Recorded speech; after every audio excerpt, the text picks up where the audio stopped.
Méditons avec le pasteur Ertis. Méditons avec le pasteur Ertis. Samedi, le 16 novembre 2019. Nous méditons selon le programme de la Ligue pour la lecture de la Bible. Le lecteur a prévu le texte de Zacharie 12, 1 à 14. Nous avons deux principales questions et une question de base. La première, c'est: y a-t-il une promesse? Après avoir lu ce texte, est-ce que vous y trouvez une promesse? Quelle vérité Dieu me révèle-t-il?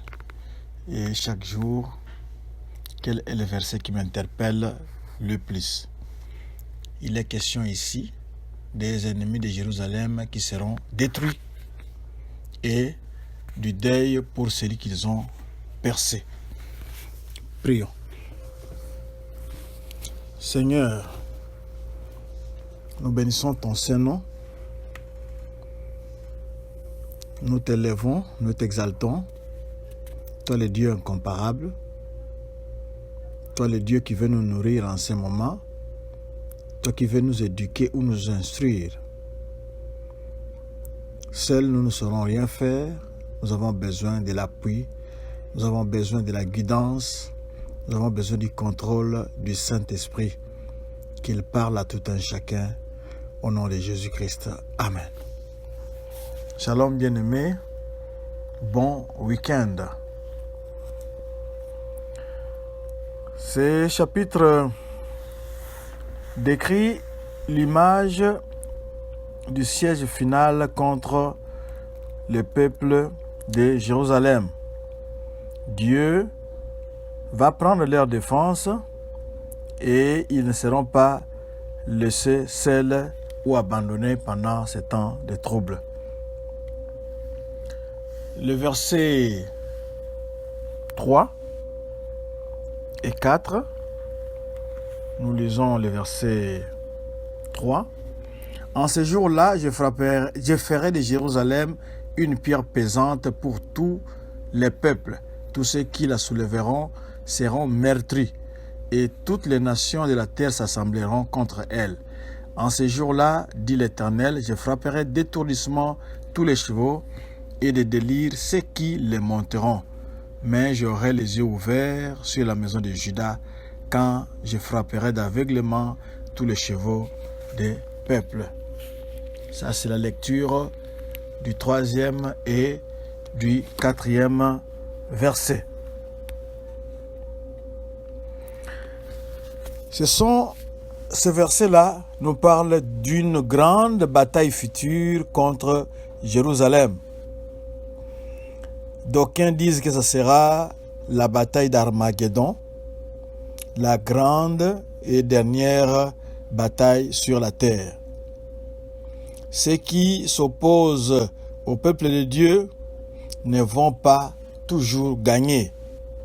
Éventuellement, le mal, la douleur, l'oppression seront abolis une fois pour toutes. Le verset 7. Le verset 7 nous dit ceci: L'Éternel sauvera d'abord les tentes de Juda, afin que la gloire de la maison de David, la gloire des habitants de Jérusalem ne s'élève pas au-dessus de Juda.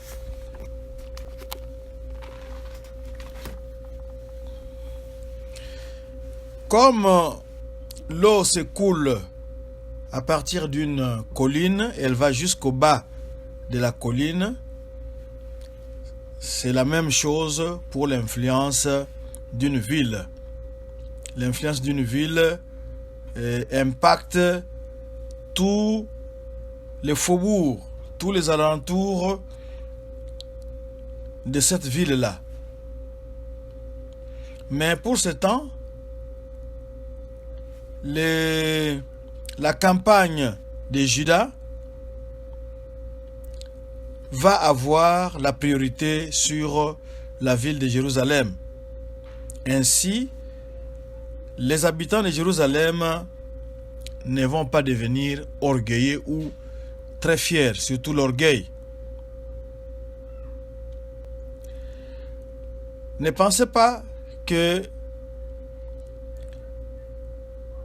quand vous allez témoigner en premier lieu, vous serez une personne très importante. Christ était venu pour chercher et sauver ceux qui étaient perdus. On a la référence en Luc 19, 10. Même les laisser pour compte. Nous devons prendre soin d'éviter l'orgueil spirituel. Ou bien, comme Jérusalem, nous serons les derniers à connaître ce que Dieu était en train de faire. Du verset 10 au verset 14, éventuellement, tous les peuples vont réaliser que Jésus, l'homme qu'ils avaient percé et tué, est en réalité le Messie. Il y aura une prise de conscience avec tristesse ou de remords pour le péché, et il y aura un vrai réveil. Le Messie crucifié sera clairement révélé. On peut aussi lire Philippiens 2, 10 et Apocalypse 5, 13. Lisons un peu le verset 10. Alors, je répandrai sur la maison de David et sur les habitants de Jérusalem un esprit de grâce et de supplication. Pour ce verset 10, il continue, et ils tourneront le regard vers moi, celui qu'ils ont percé. Ils pleureront sur lui comme on pleure sur un fils unique. Ils pleureront amèrement sur lui comme on pleure sur un premier-né. Le verset 10 ici nous parle du Saint-Esprit. D'ailleurs, nous devons avoir en tête l'image de la Pentecôte. Pentecôte qui signifie 50 jours après la résurrection de Jésus, et quand il était monté 50 jours après la résurrection, d'après Acte 2, Zacharie appelle l'Esprit un esprit de grâce et de supplication. Cet esprit nous convainc des péchés. Cet esprit révèle en nous la justice de Dieu et son jugement. Et cet esprit nous aide parce que nous ne savons pas comment ou comment prier et qu'est-ce qu'il faut demander dans la prière. C'est cet esprit-là, l'Esprit Saint, qui nous aide. Et cet esprit a été déversé sur les disciples 50 jours à la Pentecôte, c'est-à-dire après la résurrection de Jésus-Christ. Cet esprit nous aide dans notre faiblesse. Nous ne savons pas ce qu'il convient de demander, mais l'esprit lui-même intercède pour nous par des soupirs inexprimables. C'est dans Romains 8, 26. C'est pour cela qu'il est important, en tant qu'intercesseur, en tant qu'enfant de Dieu, parce que l'une des façons pour un enfant de Dieu de communiquer avec Dieu, c'est au moyen de la prière. Et comme nous ne savons pas prier, d'où la nécessité d'être rempli du Saint-Esprit, parce que le Saint-Esprit sera là pour venir au secours de notre faiblesse et nous aider dans notre prière.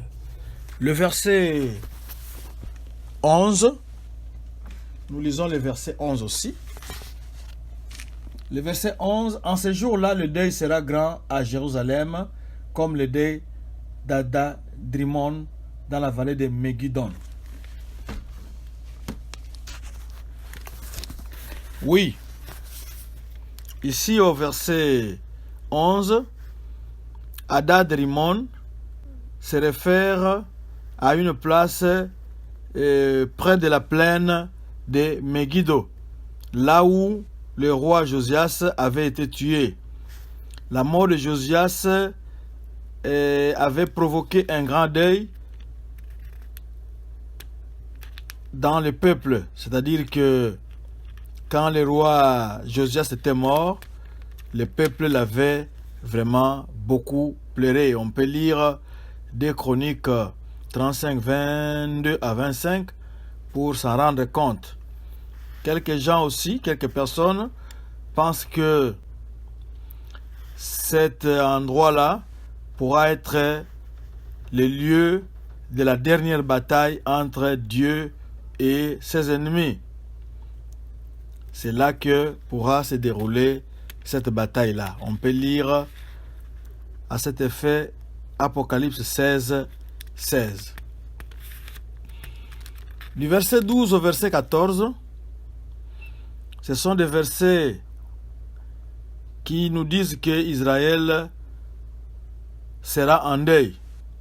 Que ce soit quand on dit Israël, on entend les rois, les prophètes, les prêtres, le peuple. Chaque famille aura son deuil à lui. Et la particularité de ce deuil, c'est quoi? C'est les maris vont pleurer de leur côté, les femmes aussi de leur côté. Chacun fera face à sa tristesse. On ne sera pas ensemble, mais chacun sera de son côté dans la douleur, dans la tristesse, face à cela seul. Chacun d'un côté. C'est ces versets que les Israélites ont utilisés pour séparer les femmes des hommes dans la synagogue ou dans le temple. Chacun devait être d'un côté. C'est à partir de ces versets qui se sont basés. C'est ça la fin de notre méditation. Nous avons vu comment Dieu lui-même va intervenir pour que les ennemis de Jérusalem soient détruits et surtout le Messie, Jésus-Christ, sera celui qui va être reconnu comme Messie, celui qu'ils avaient percé. Nous connaissons ces soldats romains qui voulaient vérifier si Jésus-Christ était bel et bien mort, et il avait pris sa lance, il avait percé les côtés et de l'eau et du sang étaient tombés, avaient découlé de cette plaie-là. C'est pour cela que Jésus-Christ, à partir de cette lance-là, est devenu l'homme qu'ils ont percé. Et ces jours-là, on va les reconnaître que c'était lui qu'il fallait adorer, lui qu'il fallait suivre, mais nous l'avions rejeté. Faites attention, est-ce que vous êtes en train de rejeter Jésus-Christ maintenant? C'est l'heure du salut aujourd'hui, parce que après, ça peut être trop tard.